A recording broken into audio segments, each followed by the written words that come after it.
हज़रत जाबिर से रिवायत अल्लाह के नबी सल्लल्लाहु अलैहि वसल्लम ने बयान फरमाया, ला तज़ालु ताइफ़तुम मिन उम्मती युक़ातिलूना अलल हक़्क़ ज़ाहिरीन इला यौमिल क़ियामा।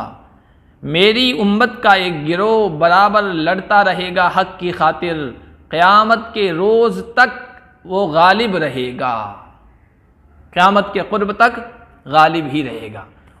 क़ाल फ़यंज़िलु ईसा इब्न मरियम। और आप देखिए दुनिया में हमेशा एक जमात, एक गिरोह हमेशा काफिरों के मुकाबले में, तवागीत के मुकाबले में महाज आरा रही है, महाज संभाले हुए है।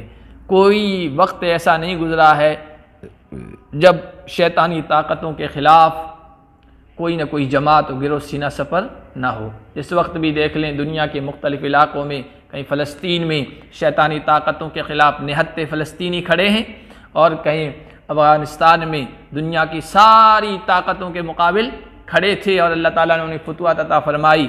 और इस तरह एक गिरोह तो हमेशा गालिब रहेगा, उसका रौब, उसका दबदबा, उसकी दहशत दुनिया पर तारी रहेगी, यहाँ तक कि हज़रत ईसा आएंगे और उस वक्त तो मुकम्मल गलबा हो जाएगा। ईसा इब्न मरियम उतरेंगे, फ़यक़ूलु अमीरुहुम तआल सल्लि लना। तो इस जमात का अमीर, इस जमात का अमीर, हाँ ये कहेगा, ये इमाम महदी होंगे। ये छोटी छोटी टुकड़ियाँ जो इस वक्त मोर्चाबंद हैं, इनकी हिमायत के लिए इमाम महदी आएंगे और वो सब इमाम महदी की क़यादत में इकट्ठा हो जाएंगे। फिर दज्जाली ताकतों के ख़िलाफ़ जो आखिरी ऑपरेशन होगा वो होगा, और उस मौके पर अमीर कहेगा आइए हज़रत ईसा से हमें नमाज़ पढ़ाइए।